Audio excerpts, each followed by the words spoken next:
जज संभल के तबादले के बाद इलाहाबाद के तमाम वकील और यूपी की जनता ये जानना चाहती है कि क्या योगी जी और योगी की पुलिस अदालत से बड़ी हो गई है। क्या वो बताना चाहती है कि जज से वो बड़े हो गए हैं।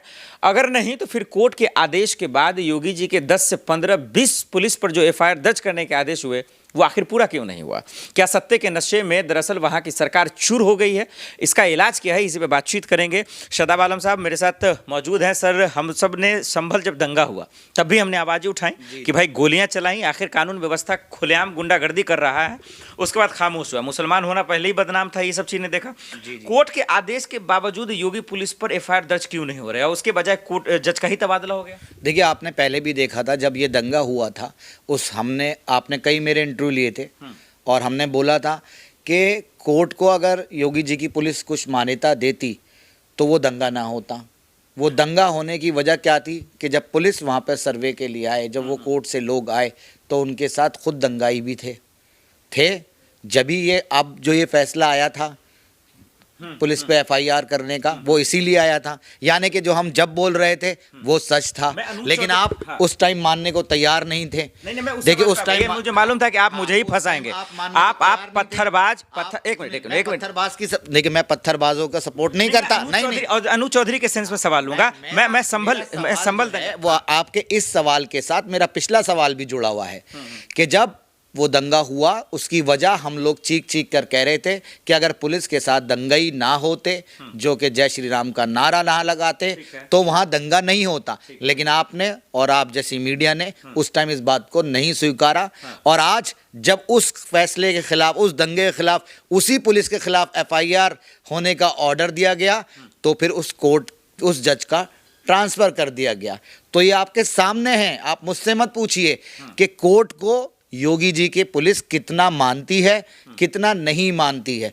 कोर्ट वो चीज़ है, कानून वो चीज़ है, संविधान वो चीज़ है जो सबसे पहले है हर भारतीय के लिए। लेकिन आज संविधान के पीछे बीजेपी के लोग डंडा लेके पीछे पड़े हुए हैं कि इसको तोड़ना है, किसी तरीके से इसको नीचे लेकर आना है। मतलब ये दोनों चीज़ें, दोनों पहलू आपके सामने हैं। उस टाइम जब कोर्ट का फैसला हुआ था, अगर सिर्फ जो सर्वे करने वाले लोग थे वो सिर्फ 4 लोग जाते, सर्वे करके आ जाते, कुछ भी नहीं होता। लेकिन कोर्ट ने तो ये ऑर्डर दिया नहीं था कि आप दंगाई को भी साथ लेके जाओ, पुलिस साथ में लेके जाए, जय श्री राम के नाम के नारे लगें, ठीक है। मैं तो उस पे सवाल लेता हूं, मैं उस पे सवाल गए। और इस बार भी जज के खिलाफ जज का ही ट्रांसफर कर दिया गया। क्यों? क्योंकि जो वहां पर पुलिस वाले गुंडे थे उन्हें तो बचाना था।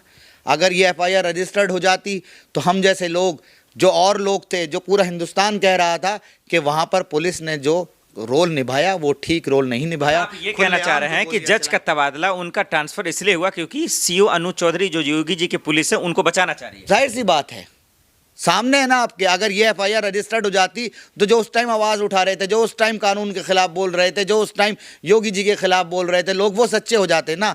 मैं सच्चा हो जाता और लोग सच्चे हो जाते कि ये प्लानिंग के साथ दंगा कराया गया है। सारी चीज़ें साबित हो जाती ना। अगर ये एफआईआर रजिस्टर्ड हो जाती तो ये एफआईआर रजिस्टर्ड तो हो ही नहीं सकती। इसलिए एक जज क्या, पूरे कोर्ट को ट्रांसफ़र करना पड़ जाता, तो योगी जी वो भी करवा देते। लेकिन सच्चाई ये है कि किसी भी तरह से कितना भी कोशिश कर लें, हमारे भारत का संविधान जो है वो इन लोगों से टूटने वाला नहीं है। और अगर योगी जी इन तमाम टूटेगा, जो एफआईआर दर्ज करने के आदेश आए और जेल भेजवा देते पुलिस को, तब अगर एफआईआर रजिस्टर्ड करने का ऑर्डर हुआ था तो पहले एफआईआर रजिस्टर्ड होती। मैं यही नहीं कह रहा कि सीधा जेल भिजवा देते। एफआईआर रजिस्टर्ड होनी चाहिए थी। जो मैंने आपसे पहले कहा था कि जिन लोगों के नाम अगर पता लगे हैं तो उनके खिलाफ इंक्वायरी होनी चाहिए। पहले इंक्वायरी होती है, पहले इंक्वायरी में अगर वो मुलजिम पाते जाते हैं तो फिर उन्हें जेल भेजा जाए। ऐसे ही मैं इस पुलिस के लिए कहूँगा, मेरी तो पुलिस है, भारत की तो पुलिस है। जो पुलिस होती थी, मैं उस पुलिस से बहुत मोहब्बत करता हूँ। हिंदुस्तान के हर पुलिस की ईमानदारी पे बात करना चाहता हूँ। योगी पुलिस की ईमानदारी पे भी तो बात रजिस्टर्ड हो, इंक्वायरी बैठे, इंक्वायरी में अगर कोई भी पुलिस वाला गुनहगार साबित होता है तो उसको सीधा जेल भेजा जाए, और जो अगर नहीं साबित होता उसे क्लीन चिट दी जाए। मुझे ये बताइए ना, अनु चौधरी की तरफ से मैं बात रख रहा हूँ। अनु चौधरी जी का ये कहना है क्या पुलिस में भर्ती जान देने के लिए हुआ हूँ, ये पहला उनका स्टेटमेंट है। हाँ। मैंने अभी जो कहा आपसे, उस टाइम भी उन्होंने ये, इसका जवाब दीजिए, क्या वो पुलिस में भर्ती जान देने के लिए? मैं वही कह रहा हूँ कि जो हर भारत का सिपाही, सच्चा सिपाही है, उसकी जान हमारे लिए, मेरे लिए, मेरे बच्चे जैसी जान उसकी जान है, जैसे मेरे माँ बाप की जान, ऐसे एक सिपाही की जान। हमारी फैमिली है, वो हमारे लिए तो लड़ते हैं, लेकिन किसी सिपाही को ये राइट भी नहीं दिया गया कि वो किसी और की जान बिना इंक्वायरी के, बिना अल्टीमेटम दिए सामने से गोली चला के ले ले। बात आपकी उनको वाजिब है। अधिकार नहीं दिया गया। जैसे हम उनके लिए मोहब्बत रखते हैं, अपने सिपाही के लिए, अपने भारतीय, अपने फौजी के लिए, पत्थरबाजों का साथ दे ऐसे ही रहे हैं। नहीं।